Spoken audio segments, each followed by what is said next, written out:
सुप्रभात मेरे प्यारे बच्चों।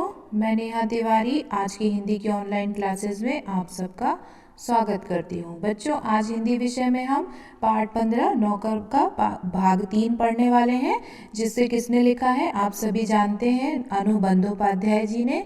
इसके जो 2 भाग थे पिछले, उसके बारे में आपने देखा पढ़ा तो आपने समझा कि गांधी जी के बहुत सारे कार्यों के बारे में बताया गया है। आइए देखते हैं इस भाग में गांधी जी के कौन से कार्यों के बारे में बताया गया है। गांधी को बच्चों से बहुत प्रेम था। अपने बच्चों के जन्म के 2 माह बाद उन्होंने कभी किसी दाई को बच्चे की देखभाल के लिए नहीं रखा। वे मानते थे कि बच्चे के विकास के लिए माँ बाप का प्यार और उनकी देखभाल अनिवार्य है। आइए बच्चों, शब्दार्थ देख लेते हैं। माह का अर्थ होता है महीना, दाई का अर्थ होता है आया और अनिवार्य का अर्थ होता है ज़रूरी। तो बच्चों, गांधी जी जो थे उन्हें बच्चों से बहुत ज़्यादा प्रेम था, लगाव था, और वो उन्होंने क्या किया, उनके जब बच्चे हुए तो उन्होंने अपने बच्चों के जन्म के 2 महीने के बाद से ही किसी भी आया को, है ना, जो बच्चे की देखभाल करती हैं, उसको नहीं रखा था, है ना। उनका क्या मानना था कि बच्चे के विकास के लिए उसके जो माँ बाप होते हैं उनका प्यार और उनके द्वारा की गई देखभाल ही ज़रूरी होती है। आइए बच्चों, आगे देखते हैं गांधी जी और क्या क्या कहते हैं। वे माँ की तरह बच्चों की देखभाल कर सकते थे, खिला पिला और बहला सकते थे। एक बार दक्षिण अफ्रीका में जेल से छूटने के बाद घर लौटने पर उन्होंने देखा कि उनके मित्र की पत्नी श्रीमती पोलक बहुत ही दुबली और कमज़ोर हो गई हैं। उनका बच्चा उनका दूध पीना छोड़ता नहीं था और वह उसका दूध चुराने की कोशिश कर रही थी। बच्चा उन्हें चैन नहीं लेने देता था और रो रो कर उन्हें जगाए रखता था। आइए बच्चों, शब्दार्थ देख लेते हैं। बहलाना का अर्थ होता है मनोरंजन करना और चैन का अर्थ होता है सुकून।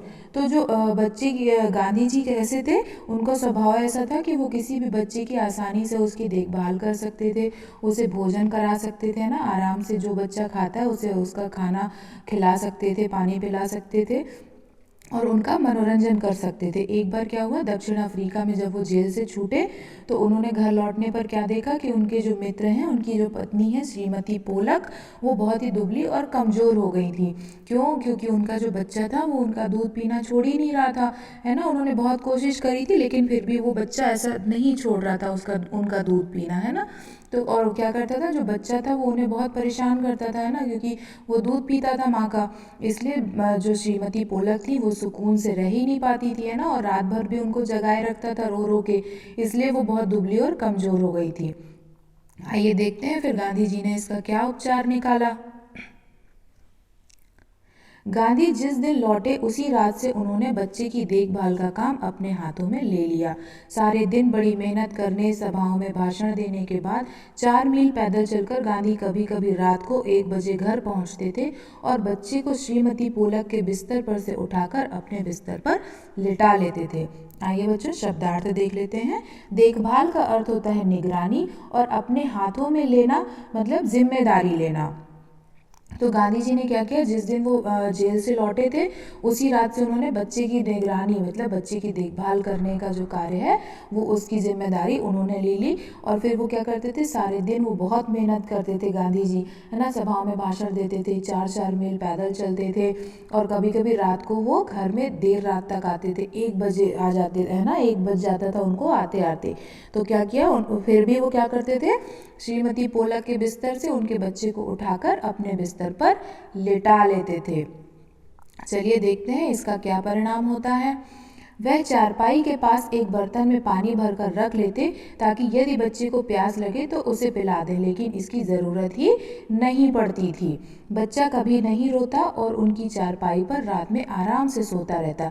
एक पखवाड़े तक माँ से अलग सुलाने के बाद बच्चे ने माँ का दूध छोड़ दिया। शब्दार्थ देख लेते हैं बच्चों। चारपाई का अर्थ होता है खाट और पखवाड़ा का अर्थ होता है 15 दिनों का समय। तो उन्होंने क्या किया, वो उनकी जो खाट थी, जो चारपाई थी, उसके पास वो एक बर्तन में पानी भर कर रख लेते थे ताकि अगर बच्चे को प्यास लगेगी तो वो उसे पिला सके। लेकिन ऐसी नौबत ही नहीं आई, है ना, बच्चा आराम से उनकी खाट पर सोता रहता था और 15 दिनों तक उन्होंने अपने साथ अपने उस बच्चे को सुलाया और उसके बाद उस बच्चे ने क्या किया, अपनी माँ का दूध पीना छोड़ दिया। चलिए आगे देखते हैं और गांधी जी के जीवन में क्या क्या घटनाएं घटी। गांधी अपने बड़ों का आदर करते थे। दक्षिण अफ्रीका में गोखले गांधी के साथ ठहरे हुए थे। उस समय गांधी ने उनके दुपट्टे पर इस्त्री की, वह उनका बिस्तर ठीक करते थे, उनको भोजन परोसते थे और उनके पैर दबाने को भी तैयार रहते थे। गोखले बहुत मना करते थे लेकिन गांधी नहीं मानते थे। आइए बच्चों शब्दार्थ देखें। ठहरना का अर्थ होता है रुकना। गांधी जी जो थे वो क्या करते थे, अपने बड़ों से, उनके जो बड़े होते थे, उनसे जो बड़े होते थे उनका बहुत सम्मान करते थे, आदर करते थे।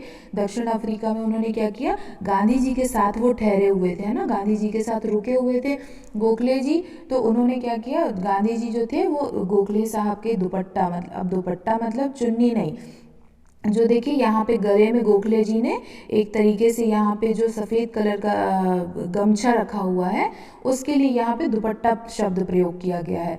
उस पे वो इस्त्री करते थे, इस्त्री मतलब प्रेस, है ना, आयरन।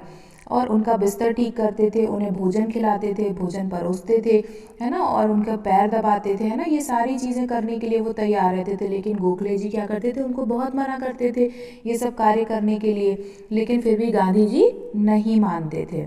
आइए बच्चों आगे देखते हैं और गांधी जी क्या क्या करते थे।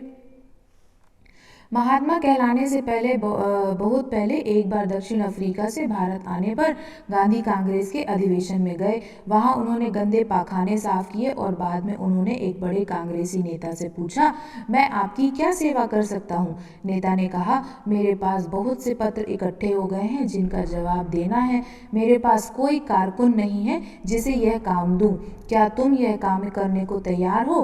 गांधी ने कहा, जरूर, मैं ऐसा कोई भी काम करने को तैयार हूँ जो मेरी सामर्थ्य से बाहर ना हो।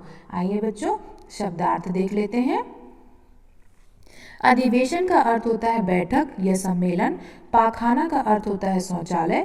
कारकुन का अर्थ होता है कार्यकर्ता। और सामर्थ्य का योग होता है, सामर्थ्य का अर्थ होता है योग्यता या शक्ति।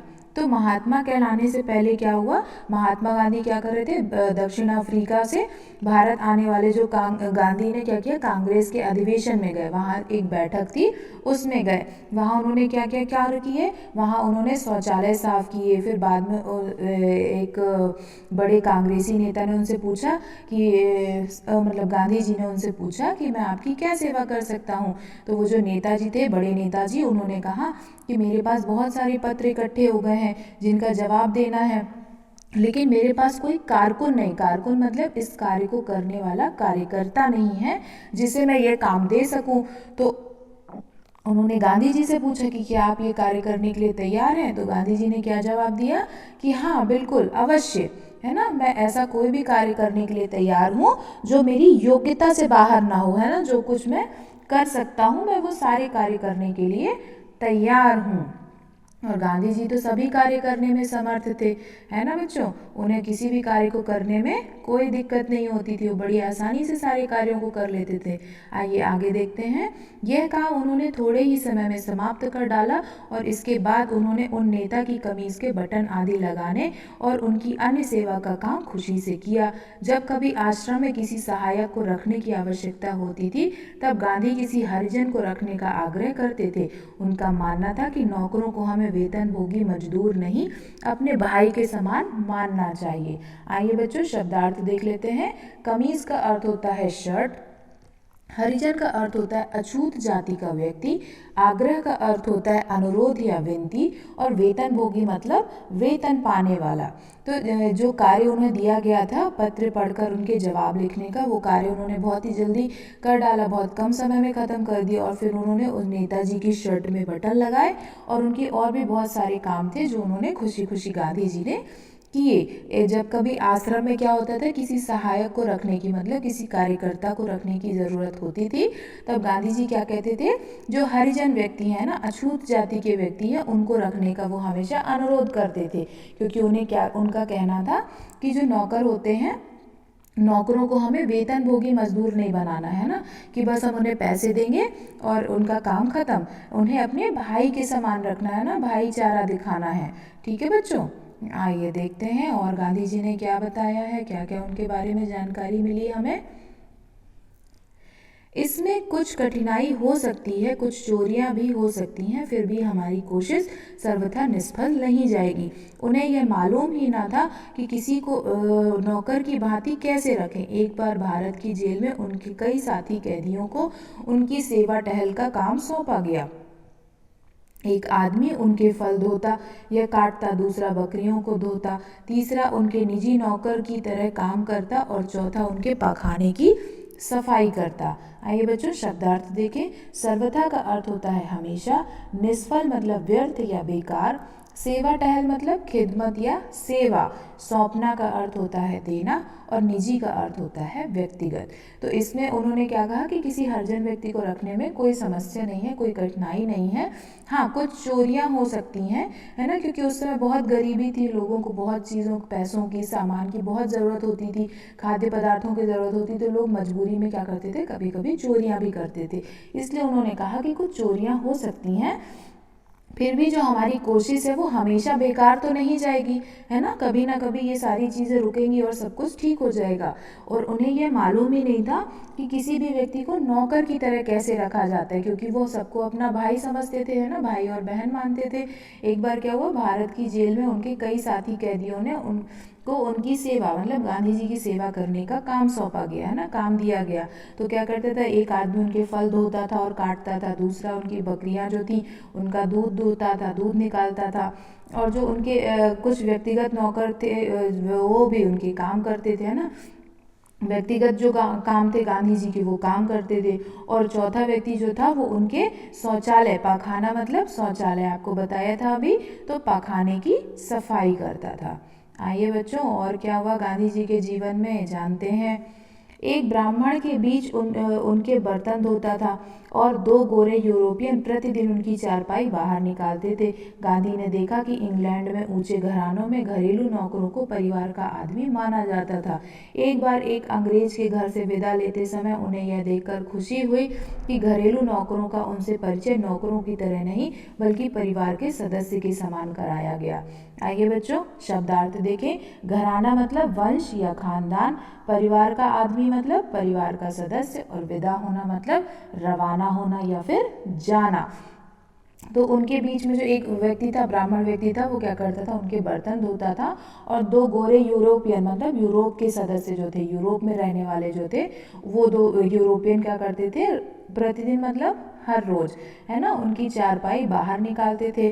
गांधी ने देखा कि इंग्लैंड में क्या होता है, जो ऊंचे घराने होते हैं, जो ऊंचे वंश होते हैं, ऊंचे खानदान होते हैं, उनमें घरेलू नौकरों को भी अपने परिवार का सदस्य माना जाता था। एक बार किसी अंग्रेज व्यक्ति के घर से जाते समय उन्होंने क्या देखा कि जो घरेलू नौकर है उनका, उससे परिचय कराते समय उन्होंने परिचय नौकर की तरह नहीं बल्कि उसके परिवार के सदस्य की तरह कराया, है ना बच्चों। ये बात गांधी जी को बहुत अच्छी लगी।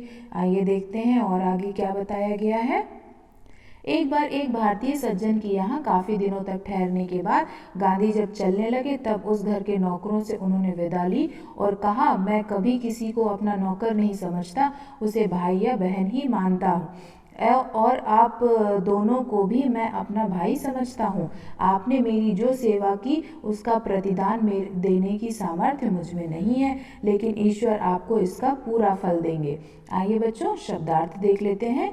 प्रतिदान का अर्थ होता है वापस करना, और सामर्थ्य का अर्थ तो आपको पता ही है, शक्ति या फिर योग्यता। एक बार क्या हुआ, किसी भारतीय सज्जन के घर में, किसी अच्छे व्यक्ति के घर में गांधी जी कई दिनों तक ठहरे, और जब वहां से चलने लगे तो उन्होंने उस घर के नौकरों से क्या करी, विदा ली, है ना, चलने की आज्ञा ली, और कहा कि मैं कभी भी किसी व्यक्ति को अपना नौकर नहीं समझता, है ना, उसे अपना भाई या बहन मानता हूँ, और आप दोनों भी मेरे भाई ही हैं, ना, मैं आपको अपना भाई समझता हूँ, लेकिन फिर भी आपने जो मेरी सेवा की है उसे मैं कैसे वापस करूँ, है ना, उसका जो वापस करने की योग्यता मुझ में नहीं है, लेकिन इसका जो आपने जो कार्य किया है इसका फल आपको कौन देगा, ईश्वर देगा। ठीक है बच्चों, चलिए मुझे उम्मीद है आपको इसका भाग 3 भी पसंद आया होगा, और आपने इन तीनों भागों में गांधी जी के विभिन्न कार्यों के बारे में जानकारी ली, उनके स्वभाव के बारे में आपको जानकारी मिली, तो आपको ये पाठ पसंद आया होगा। धन्यवाद।